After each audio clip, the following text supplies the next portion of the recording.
कर्नाटक की बीजेपी सरकार पहले ही कई आलोचनाओं का सामना कर रही थी। अब बीजेपी ने एक और विवाद खड़ा कर दिया है। कर्नाटक सीएम के राजनीतिक सचिव और बीजेपी विधायक एमपी रेणुकाचार्य ने हिजाब विवाद की आड़ में 80 बनाम 20 करने की कोशिश की है और मदरसों को लेकर विवादित बयान दिया है, जिसके बाद प्रदेश का माहौल और बिगड़ गया है। ऐसा क्या बोल दिया बीजेपी विधायक ने, देखिए ये रिपोर्ट। दक्षिण भारत में बीजेपी का एकमात्र किला कर्नाटक लगातार सुर्खियों में बना हुआ है।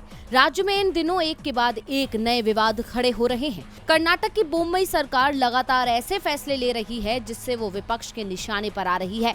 कर्नाटक के स्कूल कॉलेजों में हिजाब का मुद्दा अभी ठीक से शांत भी नहीं हुआ था कि अब मदरसे को लेकर एक नया बवाल खड़ा हो गया है। मदरसों को लेकर कर्नाटक के सीएम बसवराज बोम्मई के राजनीतिक सचिव एमपी रेणुकाचार्य ने सरकार से मदरसों पर प्रतिबंध लगाने की मांग कर दी है। रेणुकाचार्य ने हिजाब मुद्दे पर बयान देते हुए कहा कि हमें मदरसों की जरूरत क्यों है? मदरसे क्या प्रचार करते हैं? वो मासूम बच्चों को भड़काते हैं। कल वो हमारे देश के खिलाफ जाएंगे और कभी भारत माता की जय नहीं कहेंगे। मैं सीएम और शिक्षा मंत्री से मदरसों पर प्रतिबंध लगाने का अनुरोध करता हूं। क्या हमारे पास अन्य स्कूल नहीं है जहां हिंदू और ईसाई छात्र पढ़ते हैं? आप यहां राष्ट्र विरोधी पाठ पढ़ाते हैं। उन्हें प्रतिबंध किया जाना चाहिए या पाठ्यक्रम को पढ़ाने के लिए बनाया जाना चाहिए जो हम अन्य स्कूलों में पढ़ाते हैं। इससे पहले शिक्षा मंत्री बीसी नागेश ने कहा कि राज्य में मदरसों के छात्रों को समकालीन शिक्षा नहीं मिल रही है और मदरसों की मांग है तो सरकार सभी को एक समान शिक्षा देने के लिए तैयार है। वहीं हाल ही में ग्रामीण विकास मंत्री के.एस. ईश्वरप्पा ने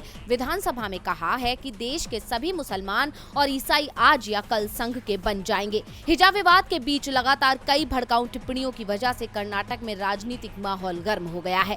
कांग्रेस भी लगातार सत्ताधारी बीजेपी पर हिजाब विवाद की आड़ में देश के अल्पसंख्यकों को निशाना बनाने का आरोप लगा रही है और कहीं ना कहीं बीजेपी इन सारे आरोपों को सच साबित करती ही जा रही है। अब देखना ये होगा कि क्या सच में मदरसों पर प्रतिबंध लगाती है कर्नाटक की बीजेपी सरकार या विवादित बयानों से माहौल बिगाड़ती रहेगी।